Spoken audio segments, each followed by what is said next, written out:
Hello and welcome to Devil's Gambit. This is a new visual novel that literally came out today as of the time of recording, which is November 20th. I know very little about it. I know that the badger that you see right here on the left is the main character. Apparently he and the dog, I want to say dog, I don't think they're a wolf, I think they're like a husky-ish type of character. Used to be friends in childhood, and they went their separate ways, or the badger left town, became a healer, I think, and then eventually comes back and everything is different. His friend is apparently like twice his size, or like a good foot or two taller than he is. He's like a mountain man person, and that's about all I know. I know that there is romance, but that's not the actual that's not the main draw to the story, or that is not going to be the main draw or focus of the story. I know that I think it's a rat, or I can't really tell what it is. Actually, hold on. Oh, I guess it's a wolf. I know that they are going to be the kind of antagonist. I mean, they have like the evil eyes. In the background, you can see some of the other, well, I guess you could call them supporting characters. There's a dragon on the left, and then there's this lion over here. I believe he is the kind of antagonist of the story, or at least like the normal one, not the supernatural one. He is the marquis, whatever the word is, who is currently overseeing the town or village, city, whatever you want to call it. I haven't read the story yet, so I don't really know all this information yet. I'm just going off on what I skimmed from the itch.io page. But he is the one that's currently running it. I don't think he's a good guy. I mean, look, he's surrounded by other lions in conquistador outfits. So my guess is maybe the people on the left over here behind the little icons are the villagers? I don't know, we'll see. Anyway, so yeah, the story, I guess, is gonna be based on these three in the middle. I don't know their names yet. So yeah, I believe that it is, let's check the credits again. It's written by this person on here, Roddio. The art is by Alpha O. If you're very into furry Twitter, and furry art, you know who Alpha O is. And Mino Anon, they are the ones responsible for Minotaur Hotel. So, you know, most of this should tell you what this type of story will be, okay? I think that the writer is somehow related to somebody is related to Neris, I think. That's what my friend was telling me. He's like, oh, you have to read it. It's like, I don't want to read another visual novel. I'm burnt out. It's like, no, but, you know, people are related to Neris and Minotaur Hotel and blah, blah, blah. They're involved. It's like, I guess. So, yeah. That's not to say that I don't like reading visual novels. It's just, yay, more on my plate. But whatever. I do like visual novels. It's just, it's the holidays. Forgive me for not being so enthusiastic for doing this. Anyways, so yeah. I guess without further ado, let us begin Devil's Gambit.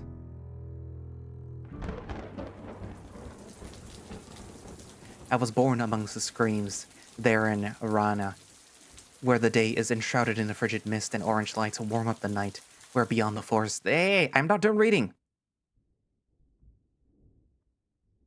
Wait, can I go back? Damn it, I can't. Chapter 1, Hector. One morning, a lion knight invited us into a wagon, clean, relatively silent, with splinter-free seats.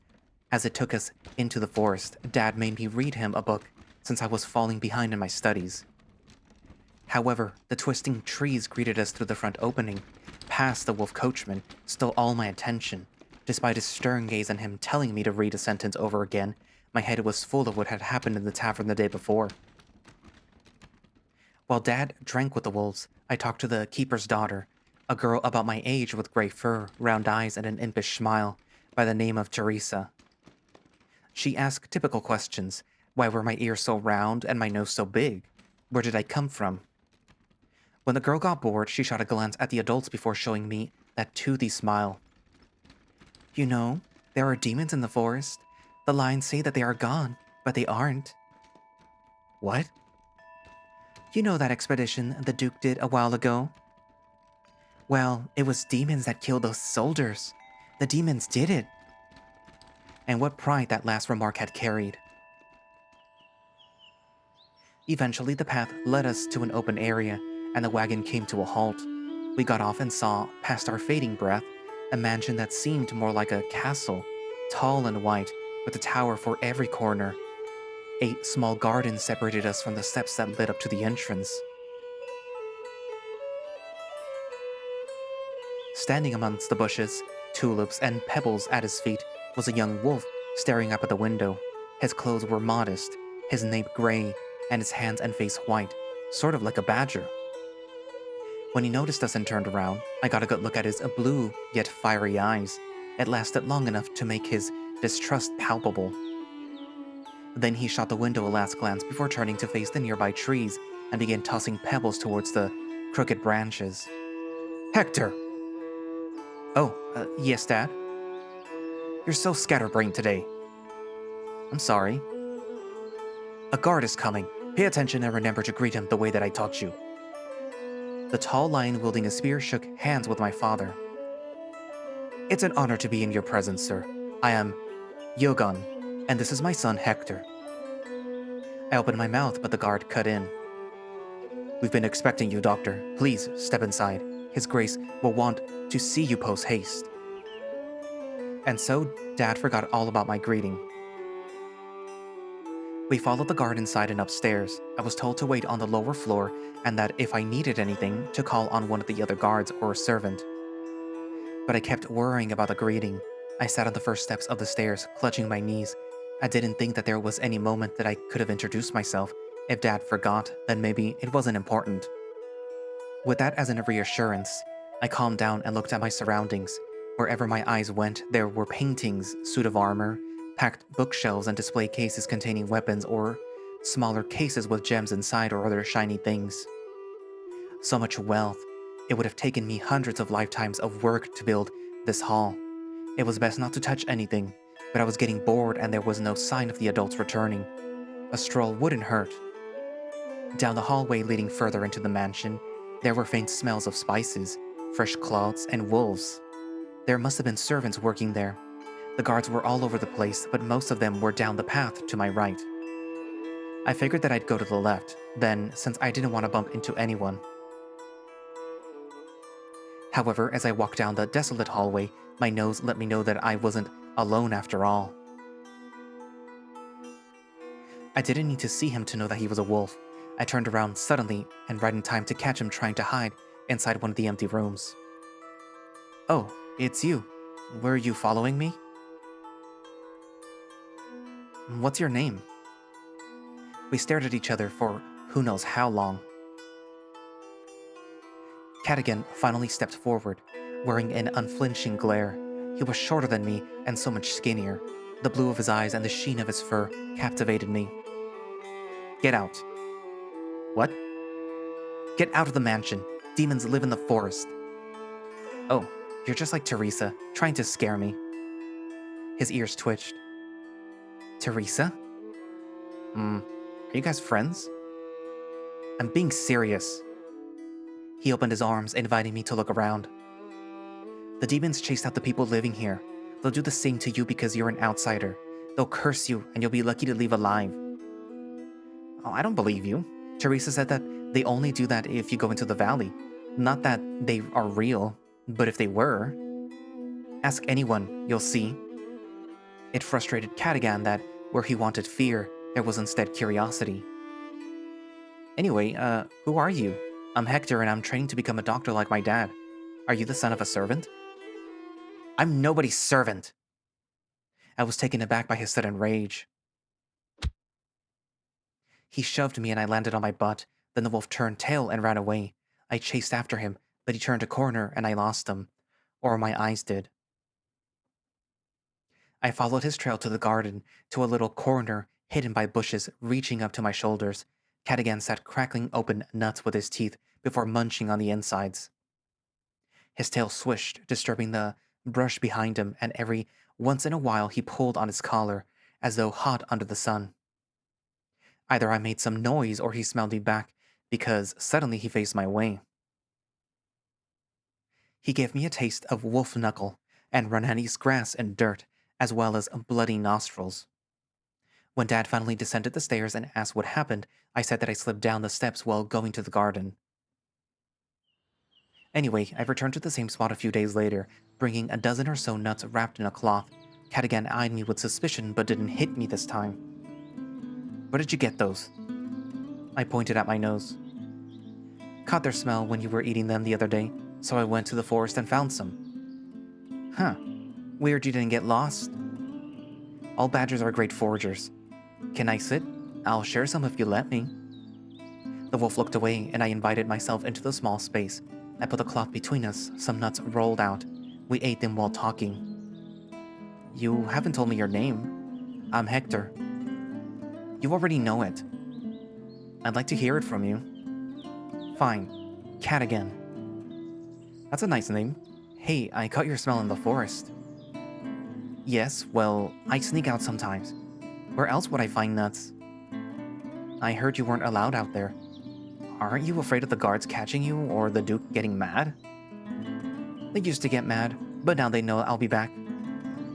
Dad said Cadigan was an orphan. It was better to change the subject unless I wanted an angry wolf to rough me up today. Dad woke up to a spider in his shoe today. Cadigan snorted. Oh, what did he say? Say? He was in the middle of putting it on when he noticed it. He screamed, chased the bug around, and tossed it out the window when he caught it. Must be the curse. Sure. A chuckle escaped me as well. Even Dad had gotten a laugh out of it after the fear passed. When are you going to the forest next? Whenever I want, I guess. I want to come along. Cadigan made a face as though he was deep in thought. I guess you prove that you can handle it. You aren't that much of a wimp. I'm not. The wolf swipes a nut from my hand, cracking it, spat the shell out, and opened his jaw wide. After holding the position for a moment, he laughed and tossed it back at me. I caught it after it hit my chest. Cadigan went on about the forest, but I was still repeating what had just happened in my mind. The moment he stole the nut and cracked it, his face, his sharp teeth, his claws, each left a searing mark in my memory.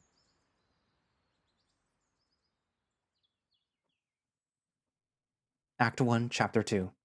The Return. 11 years later.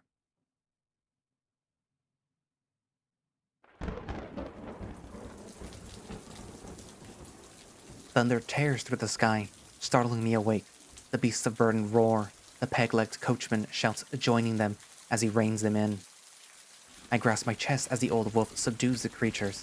He then looks back, smiling, his shape obscured by the darkness and his raincoat. You all right, boy? Huddle up. We're almost there. Yes, thank you.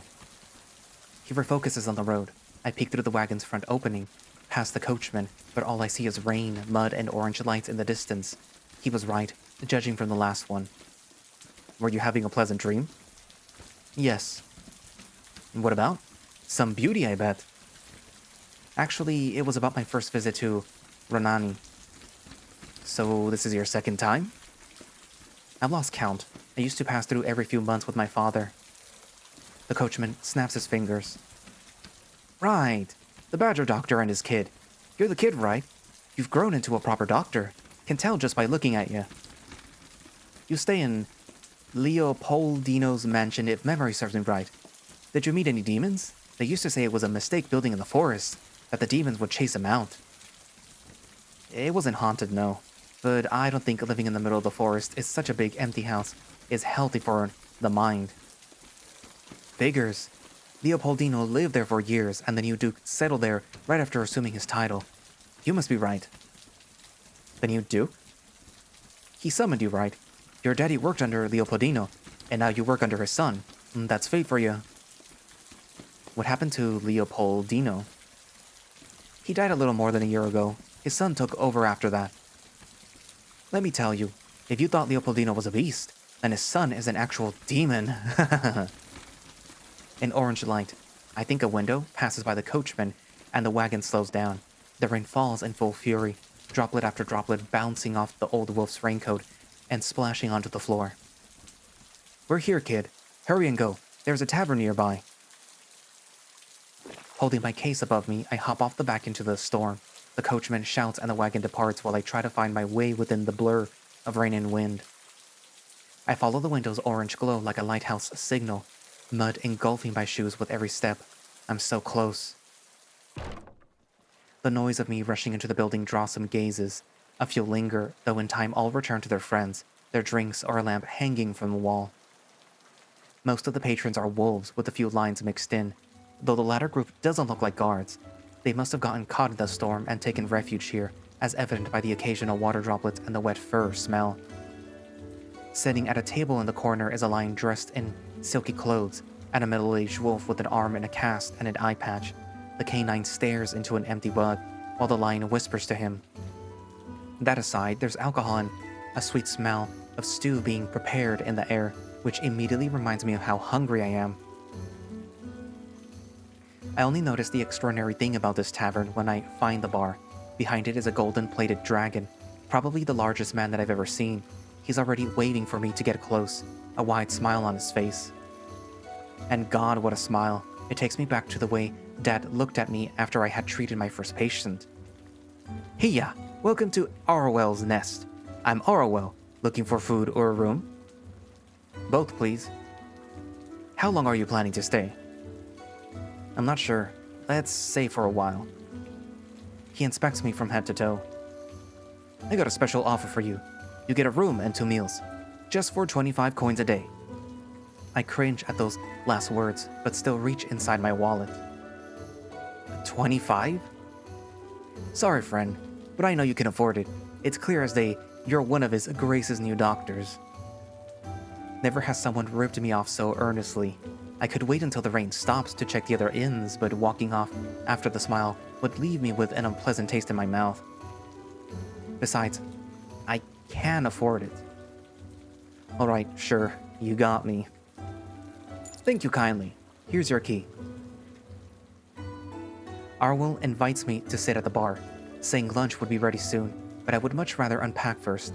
I go up the creaky staircase to the second floor and into the third door to my left. The storm's howling is like a lullaby in the dark, musty room. My eyelids get heavier, though my belly's rumbling keeps the slumber at bay. I open my case on the bed to unpack, but first I look for something to dry myself with. I glance at the window, focusing on the droplets splashing against it. Does he still live in Ronani, I wonder? What does he look like now? Will we recognize each other if we meet? A sigh escapes my lips. Wherever you are, I hope that there's a roof over your head, Cadigan. Next, I check my belt bag is properly stocked. My glasses, a few elixirs, bandages, and a pair of gloves that are all packed tightly inside. This way I don't need to worry about an emergency catching me with my pants down. I'm in the middle of assembling my brewing equipment when a muffled shout comes from downstairs. Maybe Arwell is calling me because the food is ready, although it didn't sound like him. It continues and it's getting louder. Curious, I make my way to the staircase to peek down. Arwell is looking a third of his size, practically crouching behind the bar. The wolf with his arm in a cast is standing up now, hurtling bare-fanged accusations at the lion. The feline glares at him, his hands clasped on the table. You can't do this to me. Where will my family go? Be quiet, mongrel. This is out of my control. It's your responsibility to pay your taxes on time. That said, if you lack coin and are unwilling to let go of your property, which in actuality belongs to His Grace, there are plenty of other ways to repay your debt. A snarl escapes the wolf's mouth as he grabs the mug and raises it up high. The wide-eyed lion abandons his bravado and tries to dodge, but it's too late.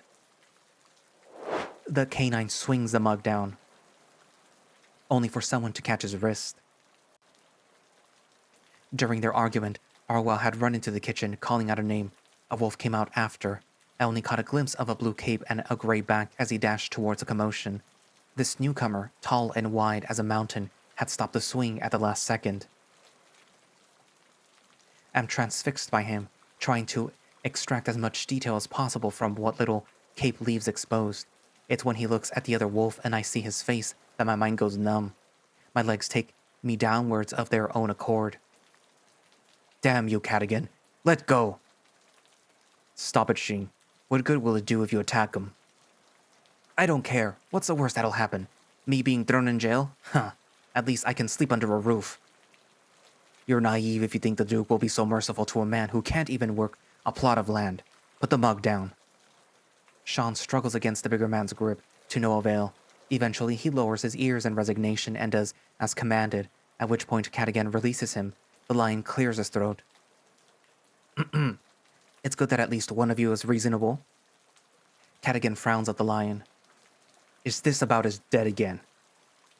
The Duke's patience and mercy have their limits. He must repay it one way or another. How much? Excuse me? How much is it? I'll pay for him. He reaches for his purse, but Sean protests, shock in his eye. You can't, Cadigan. You don't have that much money either. What's your plan, then? I don't know, but... I earn more than most, believe me. I'll be all right. You're the one in need here, Sean. It's a rough time for all of us. We need to support each other, or else Ranani might break for good. I'm only doing what's right. Cadigan. The smaller wolf can't hold his tears anymore. Cadigan pats him on the shoulder and then continues a conversation about payment with the debt collector. I'm dumbstruck on the bottom step, with a foolish expression plastered all over my face. It takes a wolf wanting to get to his room to drag me back to reality. Hey, do you mind getting out of the way? Oh, I'm so sorry. I was just, The canine raises an eyebrow and shakes his head before proceeding upstairs. Even after the tax collectors leave, preferring the company of the rain over the wolves, there's tension in the air. Arwell tries to soothe everybody's mood by announcing lunch is ready. Cadigan pats Sean on the shoulder one more time and goes to sit at the bar. I stare at Cadigan all the while. Is it really him? God, he must be shorter than Arwell, but that mountain-like disposition makes him seem the biggest person in the room. And speaking of the dragon, he gestures for me to come closer. What are you doing? Why not take a seat, buddy? Yes, you're right. Thank you. Every joint and sinew feels rigid as I sit next to Cadigan. Goodness, why am I so nervous? Are you afraid that he'll greet you by snapping you in half like a twig, Hector? Wait, that isn't so unlikely. I am afraid that I didn't catch your name earlier, friend. Hector. I'm Hector of Ablon. The wolf's ears twitch and slowly, he looks up from the counter. By the time Cadigan's gaze falls on me, I'm resigned to whatever fate that he has in store for his old friend. Back in the day, a tackle and a chokehold had become his mandatory greeting after months of absence. He was a child then, now he's a giant. Surely he will strangle me dead with his biceps and forearm, but despite knowing my inevitable demise, I feel at peace, even giddy. However, the wolf merely looks at me. Well, that's a face I haven't seen in a long time. Indeed. You've, grown. His ears twitches. And you've become a full-fledged doctor. You two know each other? We go way back. Isn't that right, Hector? I clear my throat, mostly to buy time to gather my wits. Cadigan was one of my father's patients, but we became great friends during that time. I didn't know if you still lived in town, but I was planning to look for you after seeing the Duke. To think that we'd run into each other right away. A chilly wind from the time before Arwell's nest, when trees and pale sunlight surrounded us near the Duke's mansion, blows past my ears. It doesn't disturb me because Cadigan leads the way with the expression hotter than any flame, stone or iron. Before I let you two catch up, would you like a drink, Hector? The first one's on the house. Oh, of course. Thank you. It smells great. And one for Cadigan for helping Sean. Appreciated. Arwal retracts into the kitchen to finish preparing lunch. We take sips from our drinks while we talk. You seemed surprised a while ago. Well, I was expecting to find a skinny wolf about my height. What have you been doing to earn that physique? A lot of jobs, most of them unremarkable. Nowadays, I'm a lumberjack and the town's unofficial peacekeeper. I slap the bar, cackling.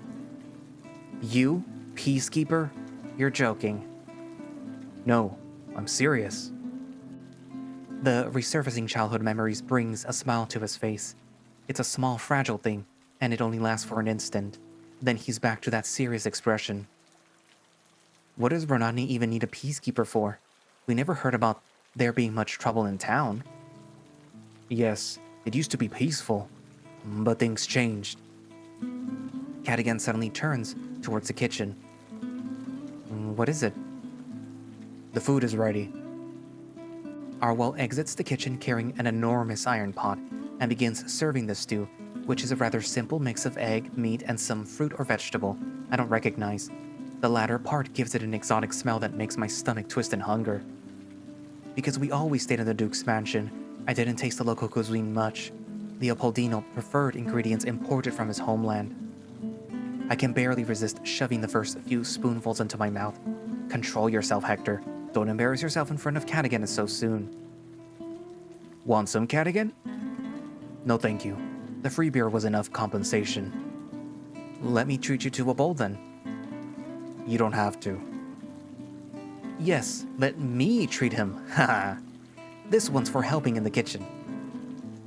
Arwal serves the wolf stew anyway and walks away. After my stomach is half full and my plate half empty, I recall what Cadigan said before the dragon having noticed the darkness in return. Even half behind those words, my curiosity gets the best of me. What did you mean earlier by the town changing? Do you not know what's happening? I figured something bad had happened, but the job description was very vague. It just said that the Duke was summoning many doctors here. The wolf falls silent for a moment. It started with Leon's arrival.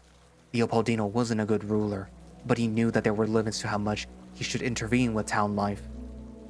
He ruled Renani with an iron fist, but knew it was more profitable to keep it sane and running. Leon, he doesn't care. He's been pulling people away from their jobs, getting them mangled out there in the valley, and sending them back home, expecting them to work and pay taxes as though they didn't break an arm. That's what happened earlier. That's awful. I thought there had been a flood, a big accident or something to that effect. I didn't think that it'd be this bad. But Manuelino? Oh, do you mean Manuel? I knew they were related, but to think that he was Leopoldino's heir? Sorry, I picked up the habit of calling him that from the others. Make sure you call him Your Grace and all that. And one more thing. The wolf lowers his voice and drags his chair closer. The touch of his arm against mine startles me. Whatever you do, avoid mentioning the legends about the demons to the Duke. If he brings them up, just let him talk and nod, and don't contradict him. He's not a fan of folklore, huh? Cadigan side-eyes a nearby table where some lions sit. It's not that. Well, let's talk about it later when we don't have as much company. So, how about you, Hector? How has life treated you these last years? Slowly, I stir what remains of my stew. My memories of Renani are nothing but sweet, but I never knew about what had happened next. When I wake up, I pretend that I don't know when I became a doctor or why Dad is gone. When I go to bed, it comes back to me. I shut my eyes and hope that I can ignore the noise until sunrise. Maybe Cadigan wonders how come he didn't see me for 9 years, or if the situation in my town got resolved. I hope, but I don't, that he pries me open, wakes me up from this dream where the past doesn't exist outside of Renani. But then, what can I tell him? Let's see. Surely it wasn't all bad. Find something that doesn't sour this otherwise happy reunion. How about this? Dad has passed away. Now you answer the call of his clients from the city, the merchants and noblemen who called for Dr. Eogan. Give you a look when a badger half his age with eyes round like plates and shaky hands shows up on their doorstep. Shaky hands are such a bad sign. Can you be trusted to handle chemicals? To not screw up when infusing elixirs with magic? God, you can't handle a needle like that, let alone a knife. But you convinced them all. You aren't like your father, you're better. Even Mr. Daniels, always so rude, acknowledges it. He put it best. You are a masterpiece. Dr. Eogan's masterpiece. 26 years and counting in the making. Still in the making. So I tell Cadigan about Dad's old clients, how they had reacted when I showed up and how impressed they were afterwards. And when Mr. Daniels had hit me in the face with my medical bag because he feared that I'd slip and stab him with a needle while doing his stitches. You're very skilled from the sound of it. Had you been born in line, you'd be in their capital, working for the nobles and whatnot. You flatter me, but well, life dealt me different cards. Not that I'm complaining. Yes. What about your father then? Did he retire? No, he's gone. Oh, I'm sorry. Cadigan looks at the arrangement of glasses and bottles in front of him. It happened a long time ago, so it doesn't bother me anymore. Hey, how is, what was her name? Something with T? Teresa? She's doing well. She's expecting. Yes, her. Is it her first child? Third. She had twins. Both troublemakers like her mother. Don't tell her I said that. Which reminds me, what about you, Hector? Huh?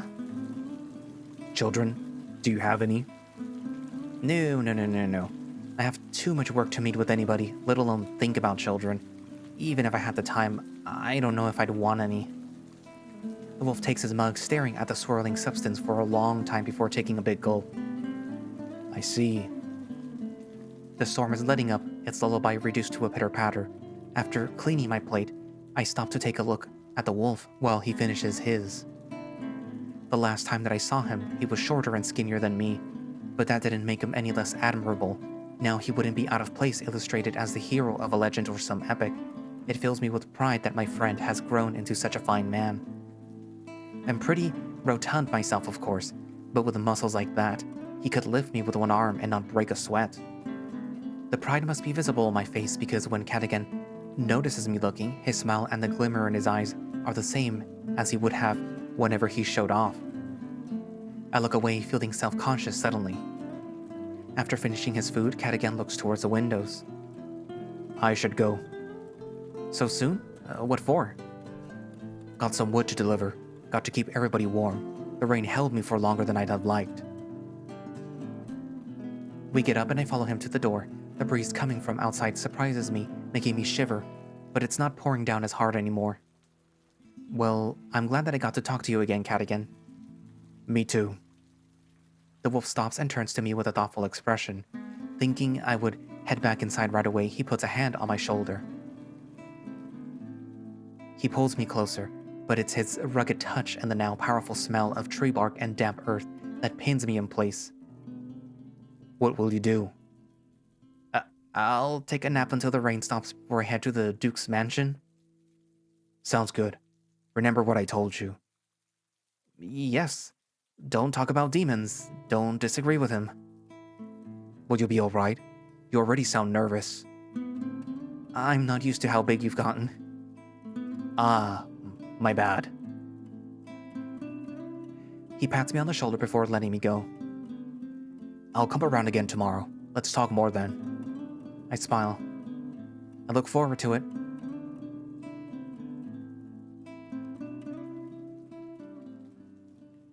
I'm surprised to find my room colder than when I left it. The first suspect is a window, but it's closed indeed. Behind the glass and below is a lamppost in the middle of the street, a few shops on the other side, and further back, the forest's outline. Must be because of the rain, I suppose, or maybe it's me. What lends credence to the latter hypothesis is that laying under two blankets, one from the room and the other from home, doesn't help. Is it my flesh? It's not a fever and I'm not coughing or leaking from my nostrils. Maybe nerves then? I just hope it passes. Act 1, Chapter 3. Eogan. Every day, people came and asked Dad questions, the whys and hows of a pain they had, which herbs would help and how much they cost. Whether you skinned your knee or broke any arm or leg, he'd patch you up. If you broke into a fever, a glance was all he needed to know what was wrong. It followed then that Duke Leopoldino, who'd become interested in a wolf boy afflicted by a mysterious illness, turned to Dad. It also followed that, the day that we arrived at the mansion behind our lavish room's closed door, he asked me why I lied.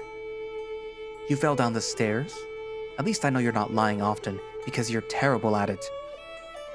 He knew even the things that you didn't want to hear, and had no trouble telling it all.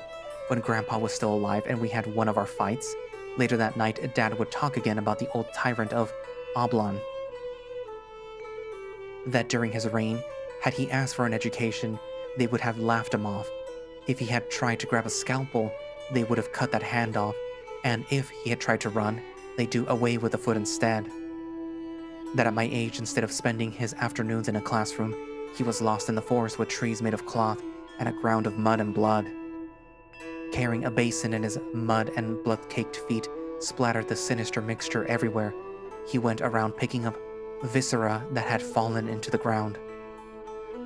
Rather than tree tops, there were hands, faces, hanging livestock. Amongst the faces, Dad sometimes found Grandpa holding a large red blade.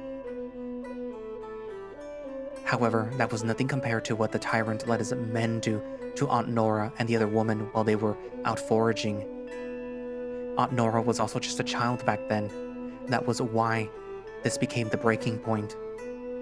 Grandpa and his allies turned their blades against the tyrant and let him taste what being livestock is like. Put the tyrant's head on a stick, his wife and children's too, and allowed a new lord to rise to power. And thanks to that, Grandpa turned us into a family of doctors. Dad loved medicine, to right the wrongs, set straight what was not, and set me straight he did, to think that I'd repay his efforts by telling a lie. "That Cadogan kid did this, didn't he? His Grace warned me that he'd be uncooperative." "But I don't want to hear your excuses. Go to the lavatory and make yourself presentable. Clean your nose and shake that dirt off. We're seeing our patient when you return." "Yes, Dad."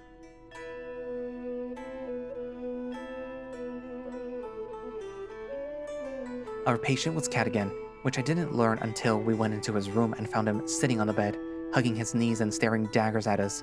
He didn't dare do anything with Dad and a guard there, but my father didn't approach him. He looked ready to jump at us, baring his fangs whenever Dad got too close, and while the guard kept us safe, his being there made it clear that this wouldn't be easy. So we kept our distance at first. Dad retrieved this prismalium crystal and gathered magic in the palm of his hand. The crystal began hovering in front of him. At his request, I took his journal and got ready to take notes. With a single eye, Dad looked at Cadogan through the crystal. "He seems alright at a glance, and the prismalium isn't picking up anything either. That lines up with what the Duke already knew." The crystal, depowered, landed on his palm. "Let's wait before we continue with this. In the meantime, Cadogan, I'd like you to answer some questions. Please don't be afraid. We are only here to cure you. Do you understand? First, how do you feel throughout the day? Do you notice any symptoms before or after you fall unconscious?" All questions fell on deaf ears. Suddenly, Cadogan slumped over. Dad reached into his pocket for the green crystal. "What is this? His life force is flowing outwards from one of the inner layers and bouncing all over the place." Nerves, bone, flesh, skin, all 4 layers were compromised. Irregular as it was, this didn't hurt Cadogan besides making him go unconscious around a specific time of the day. No matter how much we tried to wake him up, he wouldn't respond after his life force stopped running rampant. What it did was confuse Dad. He didn't know what he was looking at. He couldn't tell, no matter how many times he looked, how much he speculated, tried elixirs on the wolf, he couldn't understand or set it straight. I started anticipating the daily checkup, but that wouldn't be enough, no. Dad's confusion gave rise to a new greed within me that wouldn't be sated so easily. So despite how poorly our first encounter went, I would try to befriend Cadogan again. I figured more of those nuts he was eating would make a nice peace offering. In retrospect, that was one of my better ideas, wasn't it? Act 1, Chapter 4. The 5 Layers. I can't narrow what motivated me to return to Renani down to a single thing. At first, the money, obviously. But when the knight mentioned the town's name, homesickness overcame me. Not even the long travels with my father elicited such a feeling. However, the Renani of 9 years ago is gone. Dad isn't here. There is a new duke and the town had changed. Cadogan remains, but that isn't enough to shake off the cold.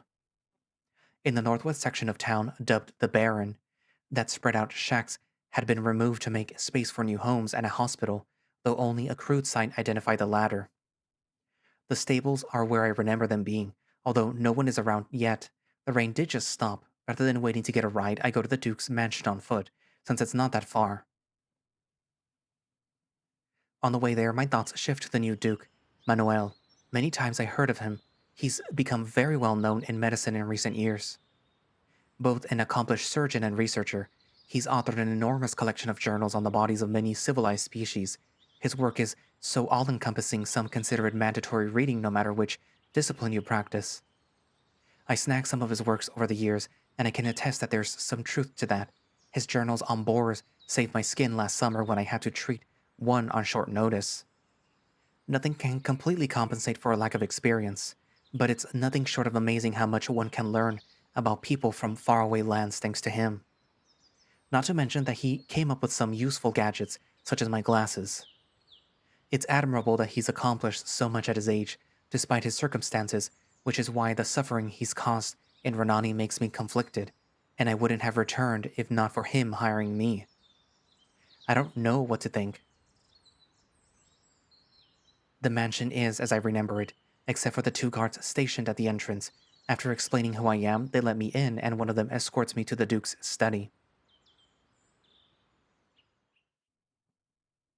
Inside, it's as excessive as it was during Leopoldino's time, just with more bookshelves than shiny displays. What stands out is a sweet scent that I don't recall. Some of it is herbs, wax, and oil. There's more than I can't recognize. We're already at a study's door anyway. Please wait here. After a minute of staring at a portrait of a sad-eyed lioness, the guard returns with an announcement. Dr. Hector of Oblon, Duke Manuel Leopoldo Sebastião Maria José Fiel Aragoao Manuel Ricardo. He takes a deep breath. Oh my god, this is such a long name. Is it Portuguese? Is the guy Portuguese? Da Restauracao Gonzago de Florencia de Burgundia e Veneza will now see you. As I enter the study, where Dad and Leopoldino once had many private conversations, light hits me on the face. Behind a wooden desk, a window at least twice as tall as I am overlooks the garden and separates the study from a balcony almost as wide as itself, perfect for enjoying Renani's afternoon. To either side of the window are cabinets full of prizes, and above those, diplomas, many of which are written in what I can only assume are foreign tongues. The other walls are mostly occupied with diagrams, anatomic models, more bookshelves, and cupboards brimming with ornamental glasses and wine bottles. I find the Duke in the center of the room, working next to an operating table. My heart almost jumps out of my chest when I see what's on it. A vivisected wolf corpse with its guts and organs spilling out. The rib cage has been sawed apart, removed and set aside, the legs missing, revealing precise surgical incisions, the flank cut open, under it a sickly, tinted liver. Yet there's no smell of ammonia, nor the smell of death. The Duke looks at the liver intently, probing at it with a pen. Wax. It's all made of wax.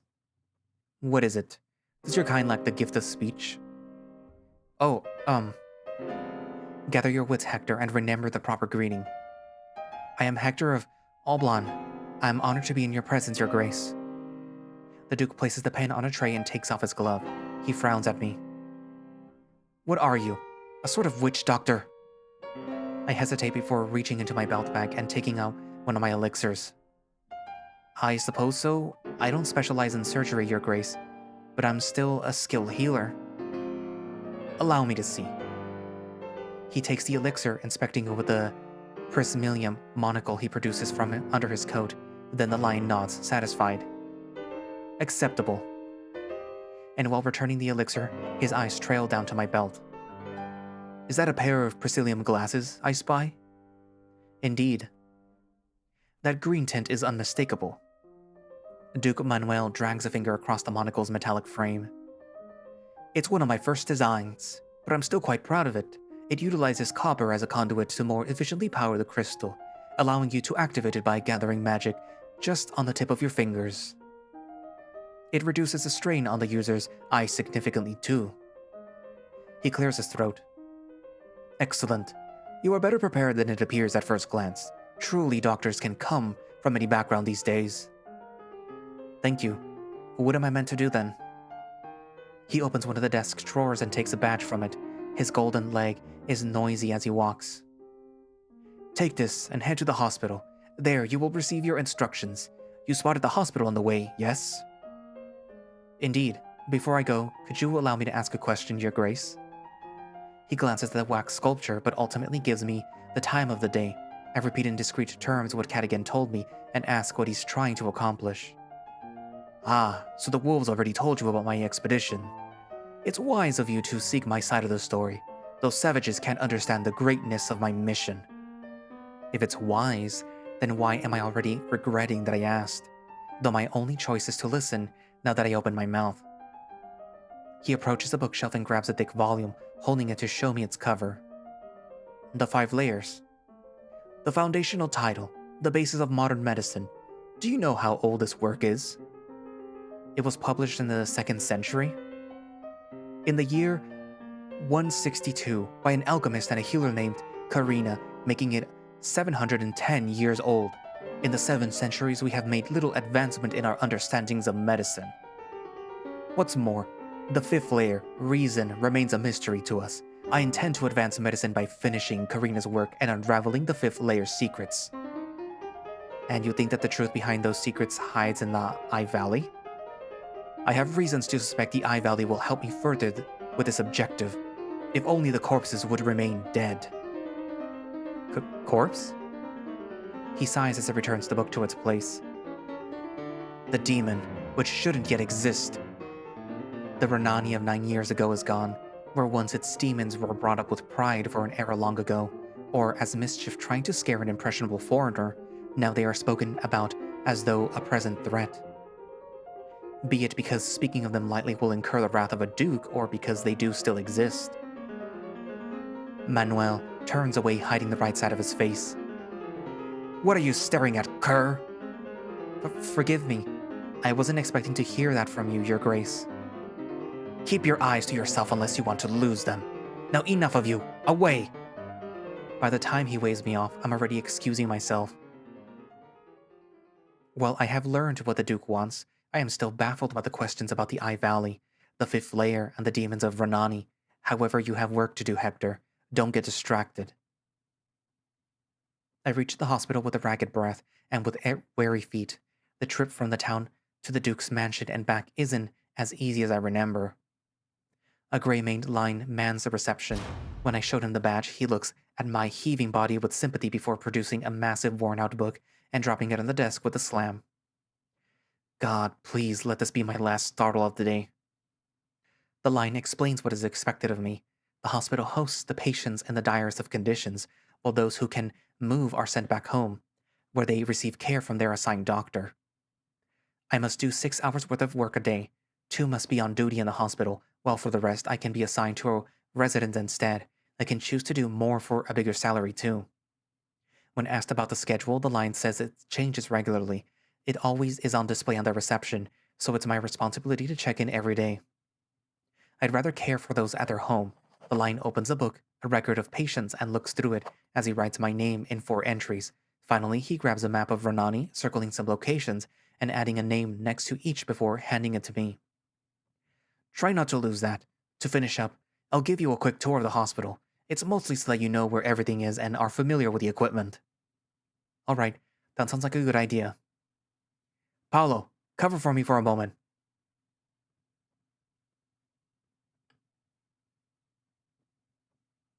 Dusk is falling over Renani by the time that I get out of the hospital. A wolf in dark clothes walks around, checking the lamps and refilling them with the oil as needed. Everyone else is heading home or to a tavern for dinner. Arwell's nest is more alive than ever. The bustling of dozen of drunken wolves shakes the building. The dragon smile makes me feel better when I sit at the bar. Rough first day, friend? No, aside from a lot of walking, I'm still tired from the trip, I think. Did Cadogan come by? Didn't see him. Did you need him for anything? Oh, no. Are you hungry? Arwell gets me a piece of bread, meat, and a bit of fruit. Thank you very much. When did you settle here, Arwell? More or less 5 years ago. Mine was a family of merchants. We ran away from our home when we learned that a rebellion was approaching. All the way to Ranani? Oh no, they stayed in a nearby country. I split off and kept going east. While Arwell was talking, I ripped the bread into 2 pieces and put what fruit and meat remained between them. It's such a tight fit that I have to figure out how to hold the makeshift sandwich so that it doesn't fall apart. I always wanted to travel, you see new places, meet new people, learn new tongues. I also enjoyed being the tallest person in the room, ha! But eventually I arrived here and I fell in love with the town, so I settled down. It's a great little town. It's a shame that I don't have the chance to visit again until now. Then you took the job because you wanted to see Cadogan again? I'm about to take a bite from my sandwich when that last sentence causes me to tense up. The fruit and meat slip out from the front, hitting me in the chin before falling to the plate with a plop. Where did that come from? Sorry, but you looked so happy when he was around. I figured that he was your favorite part of the town, huh? He isn't saying anything strange, Hector. He's just fooling around. I still consider him my best friend, so yes, I miss him. I heard Cadogan used to be different. Definitely. To think that he became a peacekeeper. He always disobeyed the adults. He used to throw rocks at the windows, put bugs in people's shoes, toss a bag's worth of salt into the food, and tell creepy stories. He had no shortage of those. What a gutsy kid. And you befriended him? Thinking back, maybe he let me get close because he was lonely. Some nights, I'd sneak out to go to his room. We'd sit together in bed and read a book until we fell asleep. The only problem was that he wouldn't want me to leave the next morning. Uh-huh. But see, Cadogan wasn't just a menace. He was a pretty smart boy too. I suppose that he just mellowed out with age. Very true, though I'm surprised to hear that he's so energetic. Why? It's just that you mentioned that he was one of your father's patients. I figured that he was sick when you were around. I suppose not. He was, but it wasn't the kind of disease that had him debilitated the entire time. Dad didn't like to admit it, but he never really understood what was wrong with him. He just got better one day. It could be that we weren't meant to understand it, and that Cadogan had fallen ill for a reason other than suffering from an imbalance. Their circumstances had been too perfect. Had it happened a year earlier or later, I wouldn't have been with Dad, and I wouldn't have set foot in Ranani. Dad kept bringing me after the first time because he realized Cadogan trusted me. He needed me here to do this job, so the timing had been crucial. As though God planned our encounter, willed it. That is what I believe to this day. I wonder if His Grace Manuel wouldn't have a clue. Do you think so? If he can't identify that mysterious disease, then nobody can. I immediately recalled the mask and the furious glare, but as much as the Duke intimidates me, Arwell is onto something. I suppose that it wouldn't hurt to ask him the next time that I see him. As much as I am satisfied with my answer, Dad would have liked to know the truth, if there is any. After finishing dinner, I wish the dragon a good night and go upstairs. Tired as I am, with a full belly, the wolves' voices don't keep the dreams away from long. I was hoping to run into Cadogan again today. We should read a book together sometime. We're not kids anymore, but I'd still like to fall asleep next to him like in the old times. I wish that he was here now. Act 1, Chapter 5. Leopoldino. Watching Cadogan, I came to understand what Dad once said about bad influences. I didn't get why I would let myself get dragged into trouble, but I was too naive. What he meant was that I would want it. Breaking the rules felt good, liberating. Sometimes, when we were out in the forest, Cadogan would look off in some direction away from the mansion for a long time, as though weighing his options. But where would a child run off to? The Duke controlled the town. Deeper into the forest was certain death, and the guards would easily capture him in the fields. Instead of running, he made trouble for the guards, servants, and anyone near enough to catch on fire.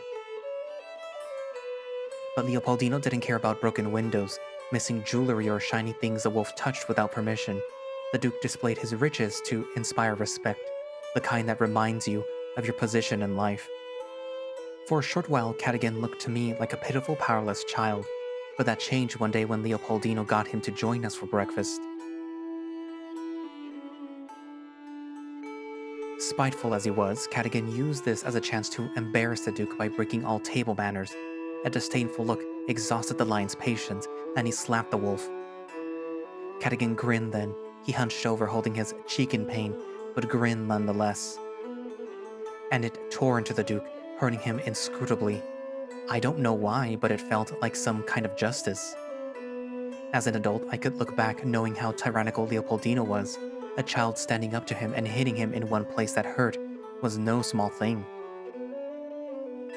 Even after he sent Cadogan back to his room, we weren't hungry anymore, as though we were afraid the overflowing venom between the two had contaminated the food.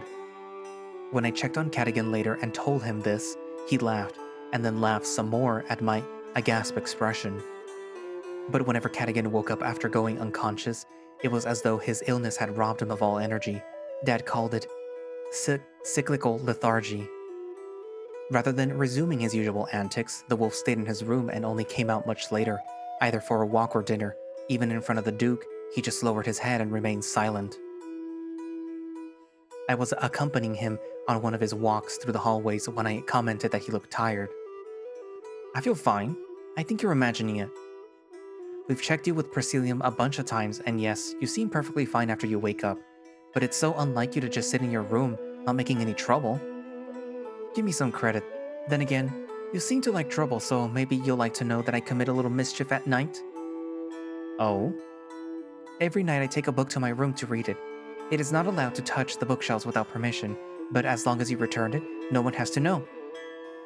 You should join me on one of those nights, Hector. It'd be fun. I'll even let you pick what you want to read. By which he meant that I had to steal the book myself. A few nights later, I was watching Dad snore from my bed, trying to gather the courage to get up. But if I made too much noise and woke him up, what if he woke up in the middle of the night and didn't find me? But then I recalled Cadogan holding his cheek, him grinning, and the venom. I couldn't tell if it was envy or admiration that ultimately encouraged me to sneak out and head to his room, making a brief detour to visit the bookshelf that I had picked that morning. What did you bring tonight, Hector? A book on herbalism. You mentioned that you like to know what Dad is doing to you, so... Come, let's see. We sat shoulder to shoulder on the bed, Cadogan holding the book, sharing warmth and soft fur. Oh, gold root. This is the one that you make into a tea when you have a stomachache, right? It says that it can treat heart and stomach disease, and in some species, boost fertility. However, its most common use is easing the symptoms of diarrhea. Pretty impressive for a home remedy. Many home remedies are like less refined versions of elixirs. What's the difference? Like you'll mix it with more stuff? Not quite. Illness is the manifestation of an imbalance in your life force, the magic in your body. For example, let's say that you get a fever. A good herbalist will first check you with the Persilium crystal to see what's wrong. Most of the time, a fire fruit elixir will help address the imbalance, maybe mix with some moon glow to lower your body temperature until you get better. Although a worse herbalist will give you just the moon glow. But can't the fire fruit also make you sick of the stomach? That's why you brew an elixir rather than just feeding the patient the raw ingredients. Animals and plants possess magic too. That's why they can be poison, sickness, or medicine. Brewing filters out the harmful parts while bringing out the healing ones. But it's a pretty complicated process. You wouldn't brew an elixir for a badger the same way that you would for a wolf. It also depends on the layers that you want it to affect. Before the Duke employed us, we were on a trip across neighboring countries so that I could get first-hand experience treating and brewing elixirs for other species. Dad certainly didn't plan for me to get this much practice on wolves.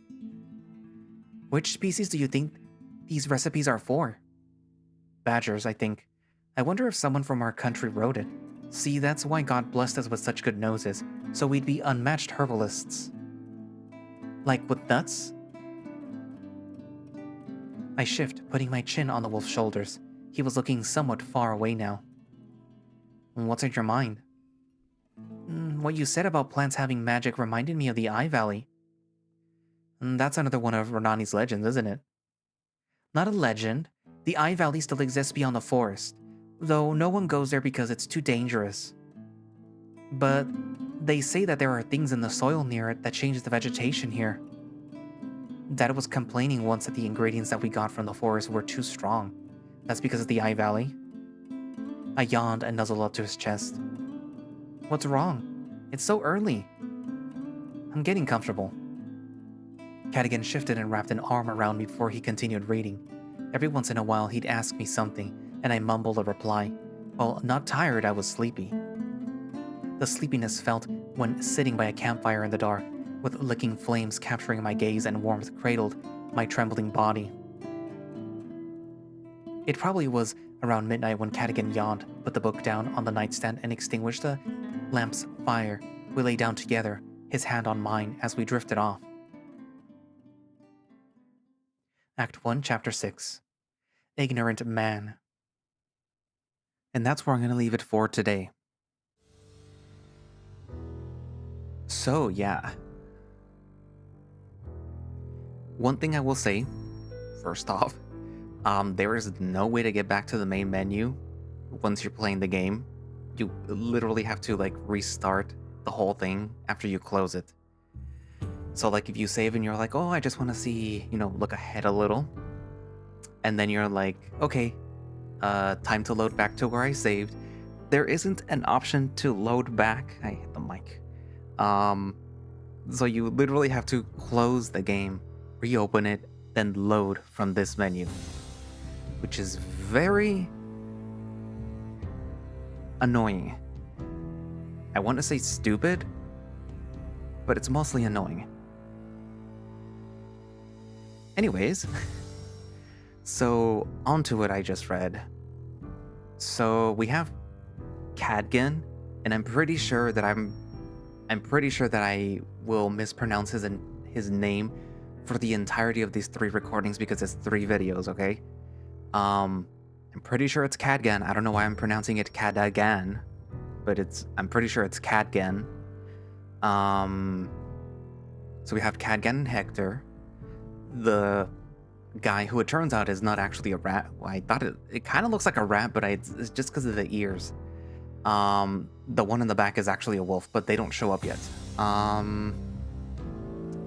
So we have these 2. They were friends when they were little, mostly because Hector's father brought them along for training purposes, I guess. But it turned out to be advantageous because, they became friends. They bonded, I guess, over the times that Hector's father was helping Cadgan, I'm assuming. Cadgan himself was very abrasive, but I'm pretty sure that comes from being essentially taken from wherever it is that he was living at first, and then stuffed into the mansion to be, I guess you could call it a lab rat in a way. I'm not really sure what Leopoldino saw in him aside from the mysterious illness. I mean, I guess in a way it is kind of nice for a rich person to say hey, I noticed that you have an illness that is knocking you out, so yeah, I'm gonna take you, whether you like it or not, to my mansion, and I'm gonna have a doctor come over and try to fix you for whatever reason. We met Cadgan now that he's an adult. Hector was very surprised by it. I mean, he literally went from a little short pipsqueak to this guy right here on the right. But other things seem to have changed because what we can glean at least is that Cadgan is a very mischievous little boy. But now that he's an adult, he's He is the very definition of an adult. He has responsibilities. He has abandoned all childish things. So he's not, causing mischief. He's actually the one that's stopping mischief from happening. He's stopping fights and trying to keep the peace. He is the peacekeeper of the village. And he's built like a brick shithouse. So yeah. Much to Hector's surprise, and I guess like, he's like checking him out now. That is something that kind of irks me throughout this entire, I want to call it arc. I don't know if it's considered an arc, but throughout like these videos that you're gonna see, it's something that's gonna irk me. What else? Well, there's what's his face, Manuel. That's another person whose name I'm kind of butchering. I'm pronouncing it Manuel because it kind of sounds like that's the name that he would be called nowadays, Manuel. But I guess right here is Manol. But yeah, he's a very curious individual. It looks like he has a bum arm, but it also kind of looks a little deformed. And if we're talking about characters, especially with like the name that he has, and then the fact that the lions have kind of conquistador style outfits, so my assumption is that there might be a little bit of some genetic inbreeding. So that's why he came out a little fucky wucky. Which clearly, is not helping his personality. But then again, if he is Spanish, not royalty, but like Spanish aristocracy or whatever you want to call it, it's to be expected. Speaking as a Mexican who has probably a little bit of Spanish in me for obvious reasons, colonization. Yeah. Anywho, so what else? What else happens in this video? Because I don't want to talk about the rest. Well, yeah, I guess that's pretty much it. I am curious, based on what I read and based on what we're seeing here, would it be safe to say that this story is based on, well, no, that might be spoilers for you guys. There's also Arwell that I didn't mention, the dragon dude. That was strange. He seems kind of out of place. I mean, it's a fantasy story, obviously you can have dragons, but yeah. My guess is that the story will revolve around unrequited feelings. Hector, Cadgan, manipulations. And yeah, I don't know. Write it in the comments what you think. And yeah, thank you all for watching / listening. If you would like to play Devil's Gambit yourself, you can do so by going down into the link in the description for the Twitter link or the Blue Sky link. You can see that I'm highlighting both of them right here.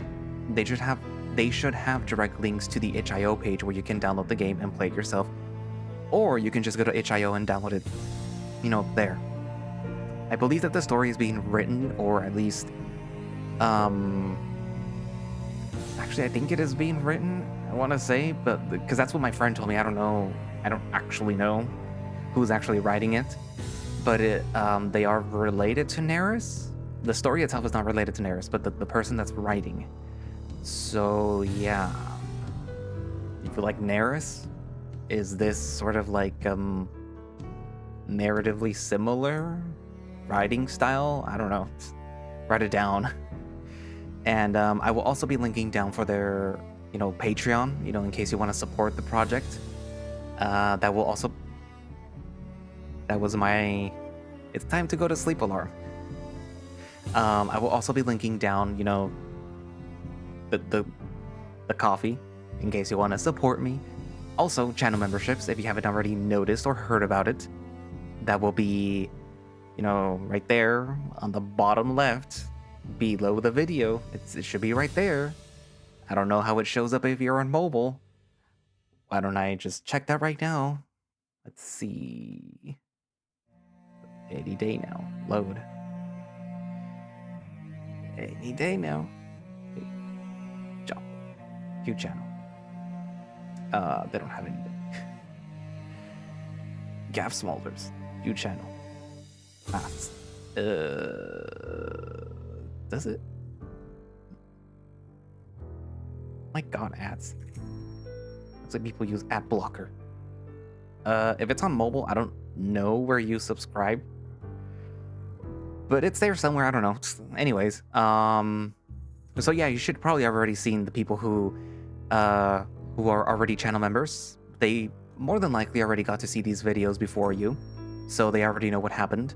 But they're gonna keep their trap shut, if they know what's good for them. But yeah, so thank you all people who are supporting the channel already through the channel memberships or through coffee or just watching videos, leaving them playing in the background or whatever. I don't know. It's up to you. But yeah, so thank you everyone for supporting me. But yeah, so I guess that's it. Anyway, so I should probably put these channel shoutouts at the, I don't know, beginning or the beginning of the outro or whatever. I don't know, whatever. Anyways, I guess that's it for now, and I will see you guys in the next video. Bye-bye.